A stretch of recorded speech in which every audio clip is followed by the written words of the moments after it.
the skyline of that area, the height of the building around the prevalent actually area. If it's going higher than other buildings there, he will have to actually remove. But if maybe the skyline within that can accommodate, we look at the foundation. If that is okay, he can be asked to resubmit. He can be asked to resubmit. Then it will actually undergo a scrutiny too. If it passes, then he can be allowed to continue. Okay. Yeah, so we have stages, we have stop work, we have quit notice before the demolition notice. Okay, thank you so much, Builder Mohammed Walima Diko. Had wished that we really get, the view of Kashim Ali finally on this issue, but unfortunately, time is really has run out of us, and we've got to really call it quits for this program this morning. I know you want to sign off our guest. I don't know whether you must have seen some photograph that is circulating in the social media about bamboo sticks being used for beam construction. They have an engineer here. Tell us very quickly.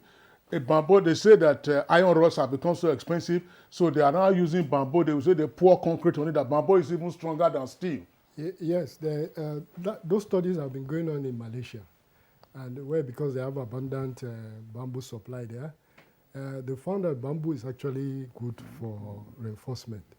But the problem with bamboo is quality control. Steel, the best reason why we use steel is the quality control. Because it's standardized, it goes through a construction process. But bamboo, because if it's not dried, it's going to dry inside the... Yes, and then there is issue of mold. So it's a very complicated something that people who are not initiated in the use of this kind of material should not just venture into. Okay. So that's just it. Yeah. It's all right. It's okay. It's a good development. Yeah. Oh, well, we really thank you so much, Dr. Taufik Raimi, real estate developer, construction development expert, for being part of this program this morning. Thank you very much. It's our pleasure. Also, Ibrahim Abu, civil and structural engineering consultant. We thank you so much. And then Builder Mohammed Walima Diko, Deputy Director, Building Inspector, Department of Development Control, FCT. We thank you so much for being part of this program. And finally, a very big thank you to Engineer Kashim Ali, whom we are unable to at least to get back to. I know you could have wanted to say one or two things lastly, but nonetheless, you've been part of this program all the while. We thank you so much for being part of it today. We look forward to seeing you more on this program.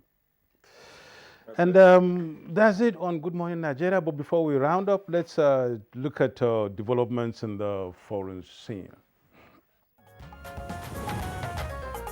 The Republic of Benin has welcomed back nearly 30 royal treasures looted from the West African state during France's colonial rule more than 130 years ago. President of the country, Patrice Talon, and the country's culture minister traveled to Paris to bring home the 26 artifacts, part of France's President Emmanuel Macron's bid to restore African heritage. The plane carrying the royal treasures landed in Cotonou Airport, the economic capital of Benin, where hundreds of people gathered to pay homage, dance, and celebrate. Along the road, many Beninese, mostly dressed in lion clothes and traditional dresses, were waiting on the sidewalk to the sound of the drums and fanfare. Now, elsewhere, the world's two largest emitters of carbon dioxide, China and the United States, have unveiled a deal to ramp up cooperation tackling climate change, including by reducing methane emissions, protecting forests, and phasing out coal. In a joint statement announced at the United Nations Climate Change Conference COP26 in Glasgow, the countries said they had reached an agreement to redouble efforts to fight climate change with concrete actions. The two biggest carbon pollution countries said their deal calls for enhanced climate action in the 2020s, using the 2015 Paris Climate Deal's guidelines, including a new stronger emission cuts target in 2025. The agreement also calls for concrete and pragmatic regulations in decarbonization, reducing methane emissions, and fighting deforestation. All right, let's take some stories from the sports scene.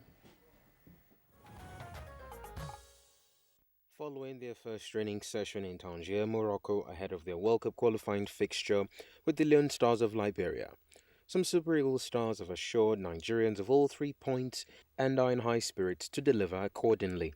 You can see everyone is just happy, ready for the game. Everywhere we have 22 players tomorrow. We're expecting the goalkeeper and Igalo, so we'll be a full team. So as you can see, we know the importance of the game. We just need to go for the 3 points. We know what we want. We as players, we know what we want. They should just keep supporting us. We hope for the best because we've been working very hard. So hopefully we come out victorious. So I'm always ready when I'm called upon, and to give my all for my country is one of the most important things in my career. And of course, I'm ready come Saturday. The Super Eagles, who had won the first leg 2-0 at the Teslim Balogun Stadium, Lagos, will be looking to grab all 3 points when they lock horns on neutral ground. Meanwhile, football clubs and signatories signed up to the Football Leadership Diversity Code have failed to hit any of the recruitment targets for women. A report by the Football Association says targets in recruiting women to senior leadership team operations and coaching roles were all missed. The Football Leadership Diversity Code (FLDC) was launched in October 2020 to help tackle inequality in the game. It now has more than 50 signatories across England. Overall, clubs and governing bodies collectively fell short of the target to make 30% of new hires in senior leadership positions women, with 20.8% recorded at the end of August. The FA also announced a version of the FLDC will now be extended into the National League system, the grassroots game, and women's pyramid. All right, that's it for us today on Good Morning Nigeria. We appreciate you tuning in. The program returns tomorrow, same time, 7 o'clock in the morning. Look after yourselves. I'm Kingsley Osadolo. And I'm Yusuf Nadab Usman. Do have a great day.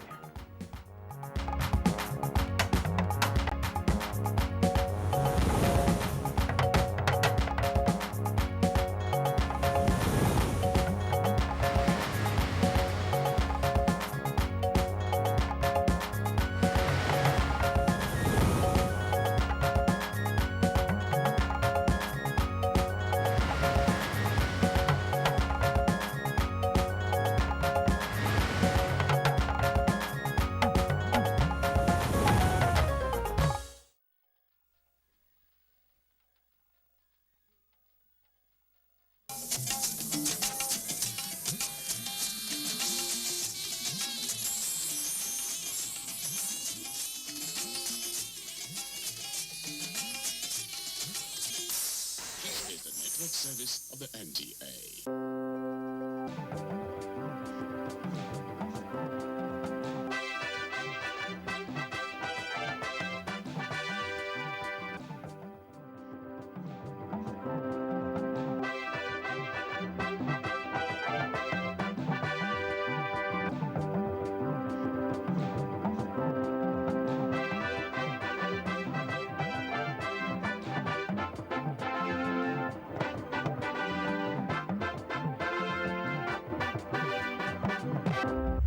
The Super Eagles of Nigeria takes a giant step as they take on the Lone Stars of Liberia on Saturday.